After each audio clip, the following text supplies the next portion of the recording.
Pro Justicia, feuille d'audition. Le lundi 12 mars 2007 à 9h57. Nous, verbalisant, Delenoy Robert, officier de police judiciaire en civil. De Villers Nathalie, officier de police judiciaire en civil. Stengers Christophe, officier de police judiciaire en civil. Entendons.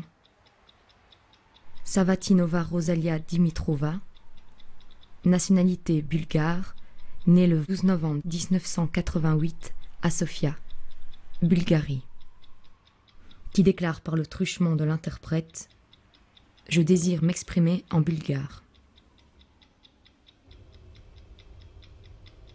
Vous m'avez interpellé le 11 avril dernier et interrogé quant à ma situation et mon passage dans le milieu de la prostitution à Bruxelles en septembre 2006.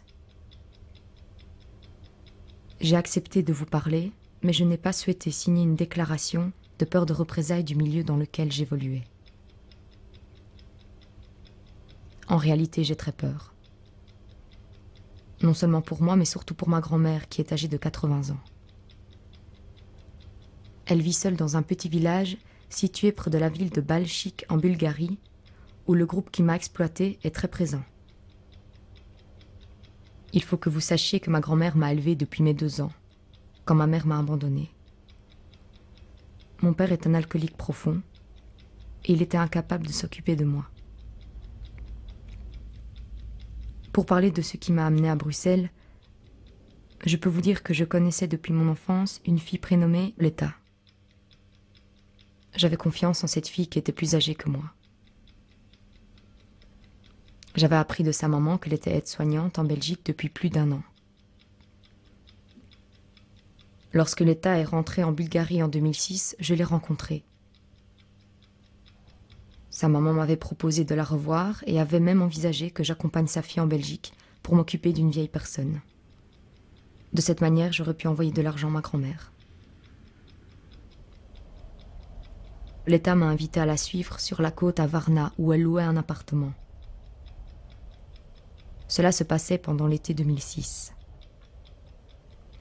À cette époque, j'ai fait la connaissance du petit ami de Leta, le prénommé Orline, que je reconnais formellement sur la photographie portant le numéro 255. J'ai également rencontré les nommés ou surnommés Dobrin, Veselin et Pistoleko. Pendant toute cette période, Leta a été très gentille avec moi. Elle m'a offert des vêtements.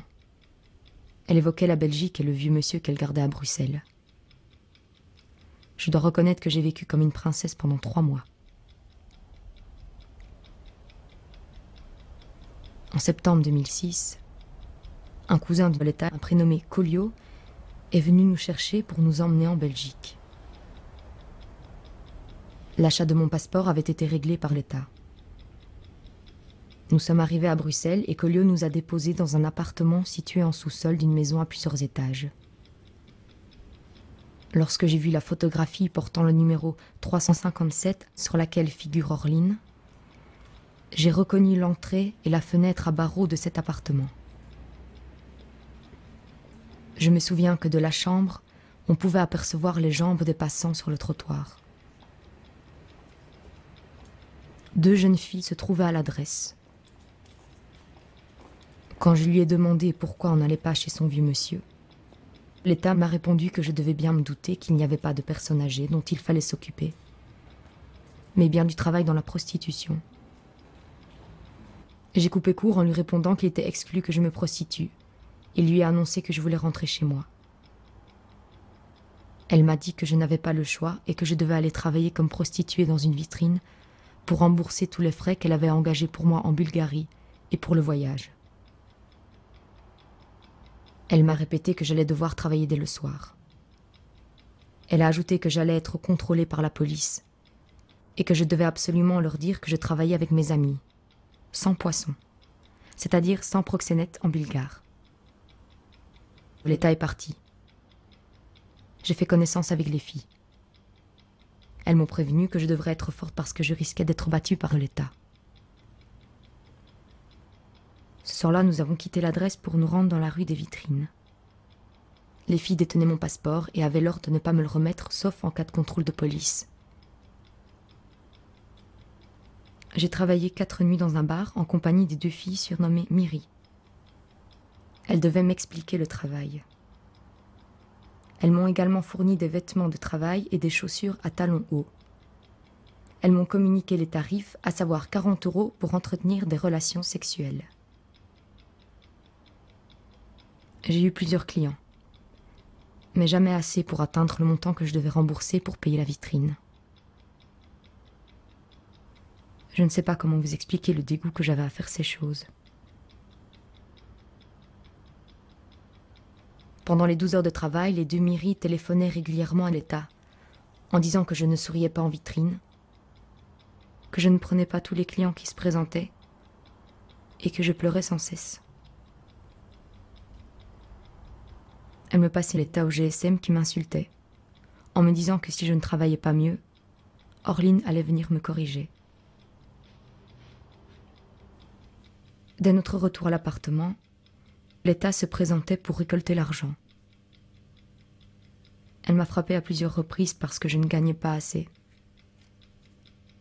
Lorsqu'Orline est arrivé de Bulgarie, il est venu me battre à l'appartement.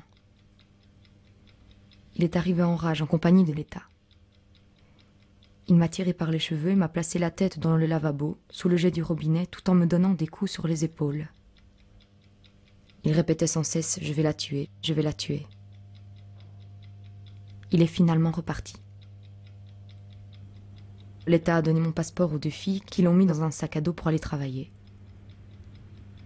Morte de peur, j'ai néanmoins réussi à récupérer mes documents sans que les filles ne s'en aperçoivent. On a ensuite quitté l'appartement pour nous rendre au travail.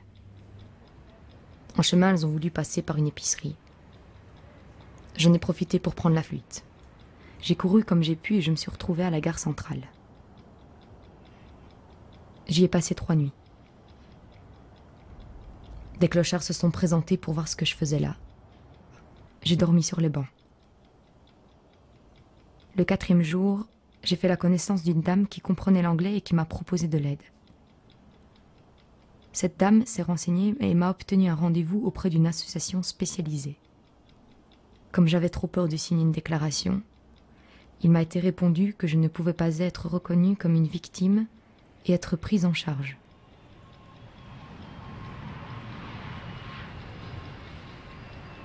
Décidée à rentrer dans mon pays, j'ai pu être rapatriée en Bulgarie en janvier via une ONG. Les 3 premiers jours de mon retour, j'ai vécu en toute tranquillité. Le 4e jour, la maman de l'État m'a aperçue et a certainement prévenu sa fille. Quelques minutes plus tard, un enfant s'est présenté devant ma porte et m'a signalé que les occupants d'une voiture jaune me cherchaient. Je suis sortie, mais je n'ai rien vu. 2 jours plus tard, vers 22 heures, des hommes ont cassé la porte de la maison et sont rentrés de force. Je me suis enfuie à l'extérieur, mais là, 4 hommes m'attendaient. J'ai directement reconnu Dobrine. 2 hommes l'accompagnaient. Ils portaient tous les 3 des sabres. Un 4e homme était le chauffeur. Dobrine s'est adressé à moi en ces termes. « Ah, ma belle, ça fait longtemps que l'on ne s'est plus vu. » Je leur ai dit que s'ils voulaient me parler, ils ne devaient pas le faire devant ma grand-mère. Dobrine m'a frappé derrière la tête. Il est devenu très agressif. Je me suis retrouvée par terre. J'étais épouvantée car il avait toujours le sabre à la main. Il m'a tirée par terre jusqu'à la voiture. Il m'a obligée à monter à bord. Je tiens à dire que tout le voisinage était dans la rue. Ils ont tout vu, mais personne n'a osé intervenir. Ils m'ont alors emmenée dans un lieu à environ 45 km de mon village. Dobrine et Pistoléko m'ont sorti de la voiture et m'ont battu à coups de pied. Vu que je me débattais, Dobrine m'a blessée à la cheville droite d'un coup de sabre. Il m'a obligée à lui faire une fellation. Il m'a frappée car il disait que je ne savais pas bien m'y prendre. J'ai osé lui demander de ne pas éjaculer dans ma bouche. Il m'a alors frappée à la tête en me disant que je n'avais rien à dire et que j'étais bien prétentieuse. Il l'a quand même fait. Ensuite, il m'a dit qu'il allait appeler les 3 autres. J'ai été obligée de faire une fellation à chacun d'eux. Pistoleco a suivi Dobrin et j'ai été contrainte d'avoir aussi une relation sexuelle avec lui. L'inconnu m'a violée à son tour. Je me suis débattue comme j'ai pu. Pistoleco et l'inconnu m'ont maintenue pendant que le chauffeur essayait de me violer. Vu que le chauffeur ne parvenait pas à ses fins, Pistoleco lui a dit de me prendre en relation anale. J'ai hurlé. Je me suis débattue en leur disant que je préférais mourir plutôt que de subir encore des violences. Comme je hurlais, ils m'ont replacé dans la voiture. J'ai pu saisir un des sabres et j'ai menacé de me tuer. Dobrin a dit que je n'étais pas capable. Finalement, ils m'ont laissé tranquille en riant. Ils m'ont emmené dans un appartement. J'avais terriblement peur. Ils m'ont laissé 3 jours dans cet appartement. Pendant la nuit du 3e jour, un homme est arrivé avec de la nourriture et un jus d'orange. Je le reconnais sur la photo 350. Il m'a passé l'état au téléphone. Elle m'a proposé d'aller me prostituer dans un club en Italie. Elle a ajouté qu'elle m'y conduirait elle-même si je voulais. Par peur, je lui ai dit que j'allais réfléchir afin qu'elle me laisse tranquille. Vesseline est alors arrivée à l'appartement et a voulu coucher avec moi. J'ai laissé faire Vesseline contre mon gré. J'ai passé la journée suivante seule dans l'appartement. Le soir, le père de Dobrin, que je reconnais en photographie 389, est venu à l'appartement. Il s'est déshabillé.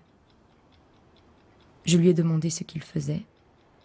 Il m'a répondu que je ne devais pas faire la stupide avec lui. Il m'a frappé et m'a dit de me déshabiller. J'ai demandé pour rentrer chez moi en lui disant que j'acceptais de partir en Italie. Il m'a ensuite violée. Finalement, Dobrin est venu me chercher et m'a déposée chez moi. Lorsque j'ai vu que la voiture avait disparu, je me suis enfuie dans l'autre sens. Il faisait nuit. J'ai réussi à faire de l'autostop. Un gentil monsieur m'a chargé et m'a emmené à la gare de Balchik.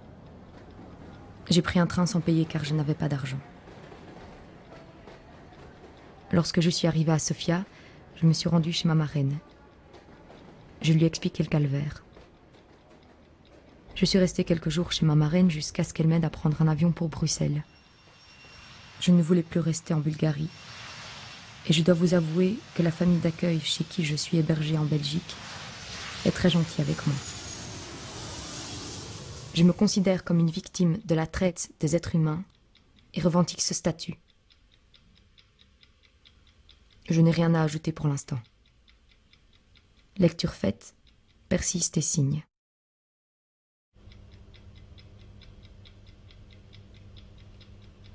Pro Justicia. Le 3 mai 2007 à 13h30. Nous, Delenoy Robert, commissaire judiciaire, officier de police judiciaire. Portons à la connaissance de Monsieur le juge d'instruction que nous avons jugé que les conditions de travail des prostituées contrôlées par nos services tout au long de l'enquête méritaient d'être mises en évidence. Elles étaient particulièrement pénibles. Toutes les prostituées identifiées au cours d'enquête étaient contraintes de se livrer à leur activité 12 heures par 24 heures. Majoritairement la nuit de 18h à 6h du matin, à raison de 7 jours sur 7. Un droit de vitrine était réclamé par l'exploitant de l'établissement, ce montant se chiffrant entre 200 et 250 euros par jour.